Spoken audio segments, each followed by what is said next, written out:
அஸ்ஸலாமு அலைக்கும். இன்றைக்கி நம்ம ப்ரோட்டீன் ரிச் பாஜ்ரா பிஸ்கெட் தான் பார்க்க போகிறோம். அதை ஒரு சாஃப்ட் அண்ட் க்ரன்ச்சியாக நம்ம பசங்களுக்கு ஸ்கூல் ஸ்நாக்ஸாகவும் டீ டைம் ஸ்நாக்ஸாகவும் நம்ம கொடுக்கலாம்.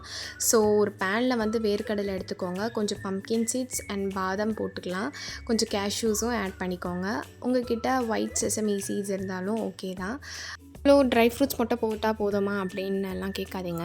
எவ்வளோ வேணால் நம்ம ஆட் பண்ணிக்கலாம். நம்ம வீட்டில் சீட்ஸ் இருந்தாலும் ஓகே, இல்லை ட்ரை ஃப்ரூட்ஸை அக்ரூட்டை அந்த மாதிரி இருந்தால் கூட ஓகே தான். நம்ம ஆட் பண்ணிக்கிட்டு நம்ம வாட்டர்மெலான் சீட்ஸ் பம்ப்கின் சீட்ஸ் இருந்தால் கூட நீங்கள் ஆட் பண்ணிக்கலாம், ரோஸ்ட் பண்ணி ஆட் பண்ணி போட்டுக்கலாம்.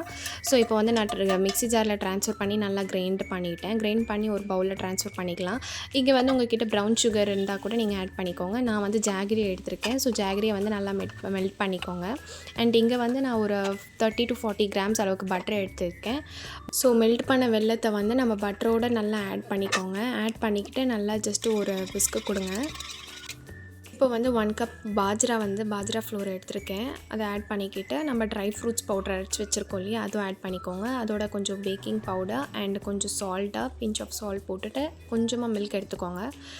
மில்க் வந்து நம்ம அந்த டவ் வந்து நான் பிடிக்கிற அளவுக்கு ஸ்டேஜ் இருக்கணும். ஸோ லைட்டாக நம்ம ஆட் பண்ணிக்கலாம்.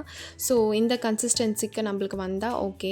நம்ம இதை வந்து இப்போது பட்டர் பேப்பர் போட்டுட்டு ஒரு பார்ச்மெண்ட் பேப்பரில் அதுக்குள்ளே நம்ம அந்த டோ வச்சுட்டு நம்ம இவராக வந்து ரொட்டி வந்து பண்ணுவோம்ல, அந்த மாதிரி பண்ணிவிட்டு ஒரு கட்டர் இருந்தால் எடுத்துக்கோங்க. இல்லைனா இந்த மாதிரி சின்ன பாத்திரத்தில் இந்த மாதிரி கட் பண்ணிக்கலாம் ஷேப்பை. ஸோ பிஸ்கெட் ஷேப்ஸ் நம்மளுக்கு கரெக்டாக வந்திருக்கு. அதோட மேலே டிசைனுக்கு நான் வந்து ஃபோக் வச்சு சும்மா ஒரு லைட்லி டிசைன் போட்டுட்டு இப்போ நான் ஆல்ரெடி வந்து அவனை வந்து ப்ரீ ஹீட் பண்ணி வச்சுருக்கேன் 10 மினிட்ஸ்க்கு 180 டிகிரியில். ஸோ மறுபடியும் வந்து நம்ம பிஸ்கெட்ஸ் ஃபுல்லாக நம்ம செட் பண்ணிட்டுக்கப்புறம் 180 டிகிரிக்கு செட் பண்ணிவிட்டு 8 மினிட்ஸில் நான் பேக் பண்ண வைக்கிறேன். ஸோ 8 மினிட்ஸ் பேக் பண்ணிட்டுக்கப்புறம் பிஸ்கெட்டை வந்து ஒரு 10 மினிட்ஸாவது கூலாக வைக்கணும்.